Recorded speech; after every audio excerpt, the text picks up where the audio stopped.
थाली के आकार का जम्बू द्वीप और उसके चारों ओर लवण समुद्र की जो लहरें हैं वो 16,000 तक ऊपर उड़ती है, फिर भी वो जम्बू द्वीप को क्यों नहीं डुबोती है? वो पानी जम्बू द्वीप में क्यों नहीं आता है? भगवान महावीर ने कहा, गौतम, जब तक भरत क्षेत्र में तपस्वी ऋषि महर्षि अणगार तीर्थंकर आचार्यों का विचरण होता रहेगा, तब तक इस जम्बू द्वीप को कोई डुबो नहीं सकता। क्योंकि तपस्वी के शरीर से जो किरणें निकलती हैं उनकी किरणें मंगलकारी होती है।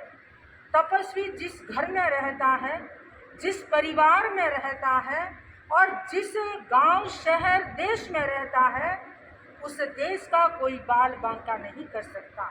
इतिहास प्रसिद्ध घटना, द्वारिका जब तक आइंबिल की तपस्या चलती रही, 12 वर्षों तक उसका कोई बिगाड़ नहीं सका और जिस दिन आइंबिल की तपस्या नहीं हुई उसी दिन द्वारिका भस्म हो गई।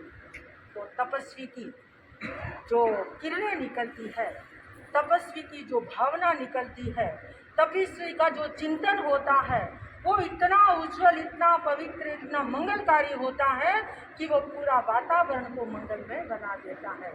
आज हमारे बीच में दीर्घ तपस्वी आए हैं, श्रीमान लाभचंद जी आंचलिया। सतरंगी का प्रसंग और शादी प्रसंग यशा जी मास्टर जी ने कहा 7 करोगे, और एक बार में इन्होंने हाँ कर दी कि मेरा 7 में नाम लिख लीजिए। सतरंगी चली, पूरी हो गई, इनकी तपस्या पूरी नहीं हुई। मुनि जी ने दूसरा ऑप्शन दिया, 11 रंगी चालू करना है, आपने उसमें भी भाग लिया, 11 रंगी भी पूरी हो गई, लेकिन आपकी तपस्या देखिए कब शुरू की थी, याद ही नहीं है। आपको तो याद होगा कि रहना बड़ा कठिन काम है, हम तो भूल गए सतरंगी कब शुरू की थी। आज चलते चलते कब,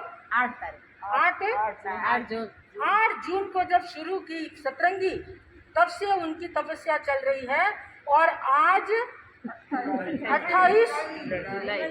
देखिए, कल्पना ही नहीं कर सकते कि इतने दिन तक कोई व्यक्ति भूखा रह सकता है, लेकिन इन्होंने पूरा साक्षात्कार करके दिखला दिया। विघ्न आए, बाधाएं आई, उन सबको सहन किया। ऐसा नहीं कि उनका अच्छा हुआ, कभी वॉमिट हुई, कभी जीदोरा हुआ, कभी कुछ हुई, घबराहट हुई, लेकिन मनोबली व्यक्ति के सामने ये सारी बाधाएं अपने आप चरण झुका देती है।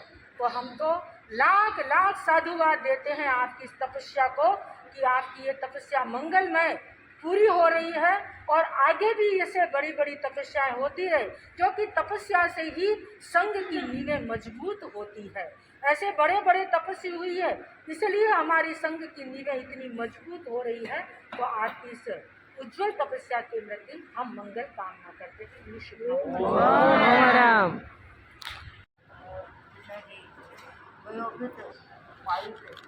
निष्ठा साथियाँ, तपस्वी और तपस्वी की अनुमोदना करने वाले सभी भाई बहन परिवार, आज परम प्रसन्नता हो रही है कि लाभचंद जी ने इस प्रकार का अपना तप तपा है। कहा जाता है आप ही तप है, जो तपता है वही तपस्या कर सकता है। दुनिया में 2 प्रकार की शक्तियाँ होती है। दोनों शक्ति ऐसी है जिनमें 2 अक्षर होते हैं। 2 अक्षर वाला शब्द है तप और अणु। दोनों में ही 2 अक्षर है और दोनों ही विनाशकारी है। कैसे? जो अणु है वो ऐसा विनाश करता है कि पूरे संसार को भी निराशाही कर सकता है, और तप है उसमें भी 2 अक्षर है, लेकिन वह भी विनाश करता है। लेकिन किसका विनाश करता है? जो अनादि काल से कर्म शत्रु जो आत्मा के पीछे पड़े हुए हैं, उन कर्म शत्रुओं का विनाश करता है। तो दोनों ही महाशक्ति है वो दोनों ही विस्फोट करने वाली होती है। लेकिन जो आदमी कल्याण का रथ लेता है, कल्याण के पथ पर चलता है, वह इस बाहर के विनाश को नहीं, अपने भीतर के विनाश को प्रमुखता देता है। तो रामचंद्र जी ने भीतर के विनाश को महत्व दिया और तप का ही कड़ा पद उन्होंने अपनाया। कहा जाता है, जैसे मैंने बताया, कि रामचंद्र जी ने बड़ा बीड़ा उठाया, रामचंद्र जी ने बड़ा बीड़ा उठाया, संकल्प के बल पर कड़ा तप कर दिखलाया, संकल्प के बल पर कड़ा तप कर दिखलाया। सोना अग्नि में तप कर ही चमक पाता है। उग्र तपस्वी से पास संबोध नया इतिहास रचाया, नया इतिहास रचाया। तो इधर उग्र तपस्वी की प्रेरणा और इधर अपना मन का संकल्प जो कितने वर्षों से पड़ रहा था। पुरानी कहावत है कि जो आम फल होता है, आम्र का फल होता है, वो 12 वर्षों में पकता था। एक जमाना था, आज तो नहीं रहा, लेकिन 12 वर्षों में पकता है। तो श्रीमान लाभचंद जी का भी मुझे पता चला कि 12 वर्षों पहले इन्होंने 41 का तप किया था। वो उस समय भी इनका सपना था कि मुझे 51 करना है, लेकिन इसमें अपनी अंतराय होती है और कोई न कोई निमित्त बन जाता है। और सबसे बड़ी निमित्त कौन बनी?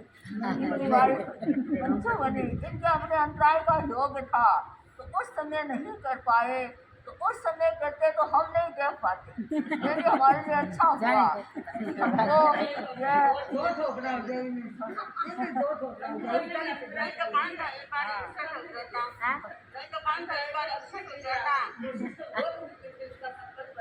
हाँ, मैंने तो बहुत किया था, क्योंकि इनकी तबीयत थोड़ी सुस्त हो गई थी ना, तो मैंने कहा कर लो पारना। मतलब आशा को भी बोलना कि आप ही बोल दो, मेरा तो कहना मानते नहीं है। नहीं महाराज, क्या कौन मानेगा?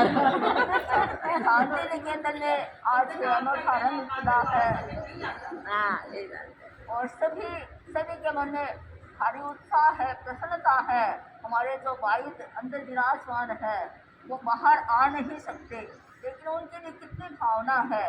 वो भी बार बार पूछते रहते हैं, रामचंद्र जी कैसे हैं, क्या वो आगे करेंगे, कितना करेंगे, कैसे उनकी स्थिति है। बार बार जो उनके पास में हम लोग जाते हैं तो पूछते रहते हैं। आज भी उन्होंने कहा, मैंने कहा कि आप तो बाहर तो नहीं पधार सकते, और उनका भी पता नहीं अंदर आ सकेंगे या नहीं आ सकेंगे, क्योंकि तपस्या इतनी कड़ी तपस्या है। लेकिन सबके मन में भारी उत्साह है, और उत्साह का कारण एक ही है, वो है तप। तप से अपन देखते हैं कि तप का सबसे बड़ा प्रभाव क्या होता है।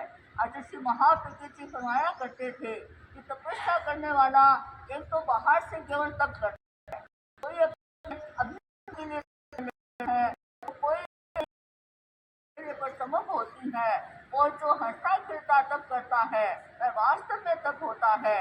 तो आज मैं रामचंद्र जी को उसी रूप में देख रही हूँ, चाहे उनके भीतर में कितनी वेदना, शारीरिक वेदना कितनी भी रही है, हमने आंखों से भी देखा।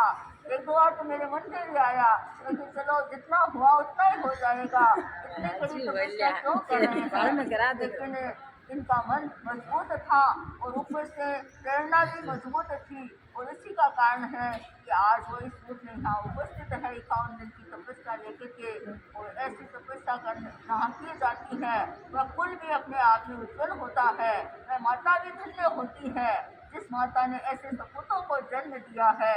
जो एक सपूत संति मुनि जो संघ में रह करके और संघ की महिमा को, प्रभावना को बढ़ा रहे हैं, और दूसरी है लाभचंद जी है, और जो अपनी तपस्या के क्षेत्र में आगे बढ़ रहे हैं। और भी इनके परिवार वाले जितने भी सदस्य हैं, इनके भाई आसचंद जी को मैंने देखा कि उन वो संघ के साथ में कितने जुड़े हुए थे, कितना उनका बलिदान था।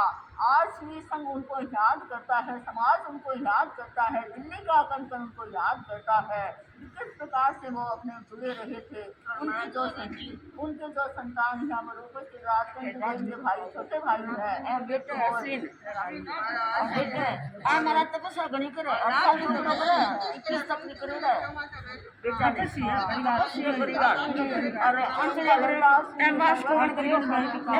अब महाराज राजू और सम्राट की बारी है।